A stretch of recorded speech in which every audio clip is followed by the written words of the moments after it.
Canada, America, Mexico, Belize, Honduras, Nicaragua, Panama. So last క్లాస్లో మనం north America గురించి discuss చేసుకున్నాం కదా. సో మీలో ఎవరైనా వచ్చి నార్త్ అమెరికాలో ఉండే దేశాలు చెప్పాలి. సో ఎవరు చెప్తారా రండి. ఏం పేరు? Hindu Chaitanya sir. Hindu Chaitanya. So north అమెరికాలో మొత్తం ఎన్ని దేశాలు ఉంటాయి? 23 కంట్రీస్. 23 కంట్రీస్ ఉన్నాయి. సో వీటిని నార్త్ అమెరికా దేశాలు అంటారు. వీటినేమో మధ్య అమెరికా దేశాలు, సెంట్రల్ అమెరికన్ కంట్రీస్ అంటారు. వీటన్నిటిని కరేబియన్ కంట్రీస్ అంటారు. సో ఇలా 3 పార్ట్స్గా నేర్చుకున్నాం కదా. సో ఒకసారి 23 కంట్రీస్ ఒకసారి చెప్పు.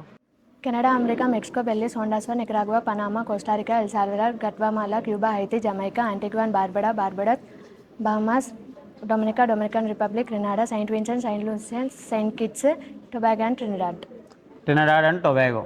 ఓకేనా. సో ఇప్పుడు నెక్స్ట్ ఎవరన్నా, ఇప్పుడు తను 23 కంట్రీస్ చెప్పింది కదా. సో ఇప్పుడు ఇదే నార్త్ అమెరికాలో ఫిజికల్ ఫీచర్స్ ఎవరన్నా ఐడెంటిఫై చేయాలి. ఓకేనా. రండి, ఎవరు వస్తారో రండి.